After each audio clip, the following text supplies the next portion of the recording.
বেড়ে চলেছে যমুনা ও ব্রহ্মপুত্রের পানি। এতে উত্তরাঞ্চলের বন্যা পরিস্থিতির অবনতি হয়েছে।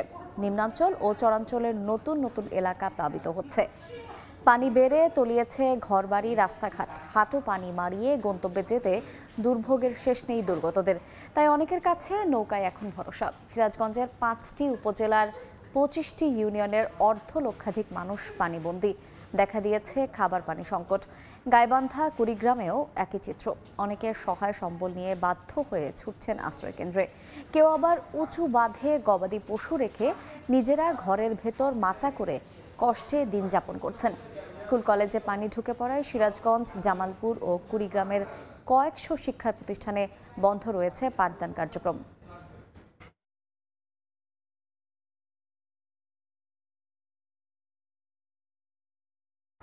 বন্যা পরিস্থিতির খবর জানাতে সিরাজগঞ্জে আছেন সহকর্মী রিঙ্কু কুণ্ড, গাইবান্ধায় বিপ্লব ইসলাম এবং সিলেটে আমিনুল ইসলাম। শুরুতেই যাচ্ছি রিঙ্কুর কাছে। সিরাজগঞ্জের সার্বিক বন্যা পরিস্থিতি আরো অবনতি হয়েছে। বিশেষ করে পানি বাড়ার সাথে সাথে সিরাজগঞ্জের নদী তীরবর্তী যে 5টি উপজেলা রয়েছে, সেই 5টি উপজেলার বন্যা কবলিত হয়ে পড়েছে হাজার হাজার মানুষ। এবং এই সকল এলাকার নিম্নাঞ্চল এবং চরাঞ্চলের প্রায় সবকটি এলাকায় পানিতে টইটুম্বুর হয়ে গেছে। এখানকার বসতবাড়ি, ফসলের জমি সবকিছু আসলে পানিতে তলিয়ে, যে কারণে এই নিম্নাঞ্চলের মানুষগুলো ঘরবাড়ি ছেড়ে উঁচু স্থান অথবা আশ্রয় কেন্দ্র বা বাঁধের উপর কিন্তু তারা আশ্রয় নিয়ে আছে। এখন পর্যন্ত সিরাজগঞ্জের যে 5টি উপজেলা রয়েছে নদী তীরবর্তী, বিশেষ সদর, কাজীপুর, বেলকুচি এবং চৌহালি, শাহজাদপুর, এই 5টি উপজেলার বানবাসী মানুষের জন্য কিন্তু এখন পর্যন্ত জেলা প্রশাসনের পক্ষ থেকে 60 মেট্রিক টন জিআরের চাল বরাদ্দ দেওয়া হয়েছে বলে জানিয়েছেন জেলা প্রশাসক। সেই সাথে 180টি আশ্রয় কেন্দ্র প্রস্তুত করা হলেও এখনো কিন্তু সবগুলো আশ্রয় কেন্দ্র মানুষ না উঠলেও বেশ কিছু আশ্রয় কেন্দ্রে কিন্তু বানবাসী মানুষেরা আশ্রয় নিয়েছে। এছাড়া বিশেষ করে এই সকল আশ্রয় কেন্দ্রগুলোতে বা বানবাসী মানুষেরা যেখানে রয়েছে সেখানে কিন্তু খাবার পানির একটি সংকট দেখা দিয়েছে। বানবাসী মানুষ আমাকে বলছিলেন যে তাদের কিন্তু খাবার পানির সংকট, দূর থেকে খাবার পানি সংগ্রহ করতে হচ্ছে। আর বিশেষ করে গবাদি পশু নিয়ে, অর্থাৎ যাদের গবাদি পশু রয়েছে তারা যেহেতু চারণভূমি তলিয়ে গেছে, তারা কিন্তু আসলে গোখাদ্যের একটি সংকট এই সব এলাকায় চলে দেখা দিয়েছে। সব মিলে বলা যায় যে যমুনা নদীর পানি এখন বিপদসীমার 58 সেন্টিমিটার উপর দিয়ে প্রবাহিত হচ্ছে সিরাজগঞ্জ পয়েন্টে, এবং সেই সাথে পানি বাড়ার সাথে সাথে কিন্তু বানবাসী মানুষের দুর্ভোগকে কিন্তু আসলে বেড়ে চলেছে। বিশেষ করে এই সব এলাকা রাস্তাঘাট তলিয়ে যায়, কিন্তু আসলে তাদের যোগাযোগের একমাত্র মাধ্যম কিন্তু আসলে নৌকা, এবং সেই নৌকাতে আসলে তারা খুব কষ্টে আসলে পারাপার হচ্ছে। আমরা বেশ কিছু বানবাসীর সাথে কথা বলে তারা যেটি বারবারই আমাদেরকে বলছিলেন যে তাদের কিন্তু আসলে যে এই যে বন্যা, এইবারে বন্যায় কিন্তু আসলে আকস্মিক বন্যা, অর্থাৎ কয়েকদিনের মধ্যে কিন্তু আসলে এই যে ঘরবাড়ি বা বিস্তীর্ণ এলাকা আসলে তলিয়ে গেছে। তো এক কথায় বলা যায় যে যমুনা নদীর পানি বেড়ে চলেছে। পানি বাড়ার সাথে সাথে সার্বিক বন্যা পরিস্থিতির অবনতি হচ্ছে, এবং এই অবস্থা থেকে আসলে পরিত্রাণের জন্য জেলা প্রশাসন তাদের আসলে ত্রাণ তৎপরতা শুরু করেছে। তো এই ছিল সিরাজগঞ্জ থেকে আমার কাছে বন্যা পরিস্থিতির সবশেষ খবর। আমরা চলে যাচ্ছি গাইবান্ধা, সেখানে আছে আমাদের সহকর্মী তৌহিদুল ইসলাম। গাইবান্ধার ব্রহ্মপুত্র নদের পানি বেড়ে কিন্তু ভয়াবহ অবস্থা দাঁড়িয়েছে। আমরা দেখছি যে গত 4 দিন থেকে কিন্তু টানা পানি বৃদ্ধি হয়েছিল, যদিও আজকে সেই পানি বৃদ্ধি অপরিবর্তিত রয়েছে। আজকে কিন্তু আমরা দেখেছি যে গাইবান্ধার ফুলছড়ি পয়েন্টে ব্রহ্মপুত্র নদের পানি 87 সেন্টিমিটার উপর দিয়ে প্রবাহিত হচ্ছে। পাশাপাশি কিন্তু ঘাঘট নদীর পানি সেটিও কিন্তু বিপদসীমার একেবারে 31 সেন্টিমিটার উপর দিয়ে প্রবাহিত হচ্ছে, যার কারণে কিন্তু নদী তীরবর্তী এবং চর দ্বীপচর যেগুলি আছে সেই অঞ্চলের বাড়িঘরগুলো কিন্তু এখনো 4 দিন থেকে পানিতে ডুবে আছে। আমরা যদি বলি যে সবচেয়ে যে আক্রান্ত হয়েছে সাগাটা, ফুলছড়ি এবং সদর উপজেলার বেশ কিছু চর অঞ্চল, এই চর অঞ্চলগুলোর মানুষ কিন্তু তারা প্রথম দিন থেকেই, অর্থাৎ আজকে 4 দিন থেকে অর্ধাহারে অনাহারে তারা দিন যাপন করছে। কেননা তাদের যে রান্নার যে একমাত্র জায়গা, তাদের থাকার যে জায়গা, সেই জায়গাগুলি কিন্তু পানিতে ডুবে গেছে। ডুবে যাওয়ার কারণে তারা কিন্তু আশ্রয়হীন হয়ে পড়েছে। তারা বাড়ির যে উঁচু জায়গা কিংবা তাদের যে বসত ঘরে মাচা করে কিন্তু তারা দিন যাপন করছে।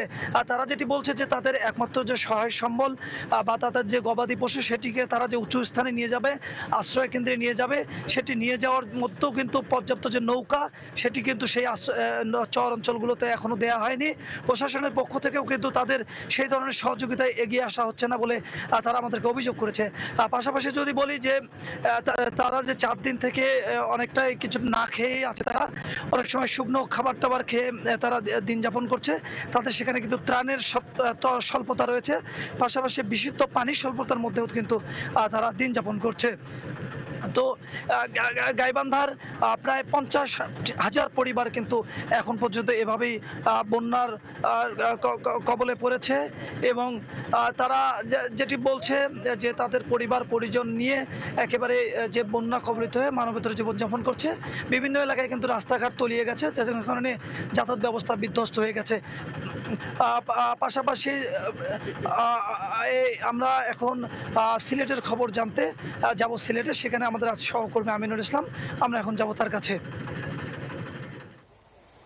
সিলেটের অবস্থা এখন কিছুটা উন্নতির দিকে, যেহেতু বৃষ্টিপাত বন্ধ রয়েছে এবং রোদের দেখা মিলেছে। গেল দুদিন ধরেই আসলে এই পরিবেশ বিরাজ করছে সিলেটে।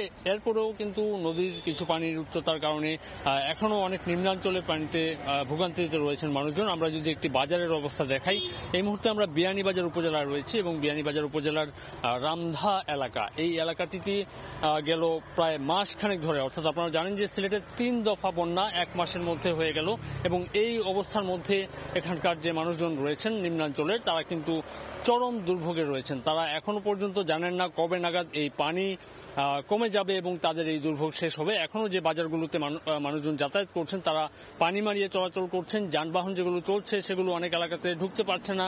যে এলাকায় পানি বেশি সেই এলাকাতে যাত্রীবাহী পরিবহনগুলো কম চলছে, এবং যে এলাকাতে গাড়ি চলাচল করতে পারছে সে এলাকাতে খুবই কম সংখ্যক গাড়িকে আমরা চলতে দেখেছি।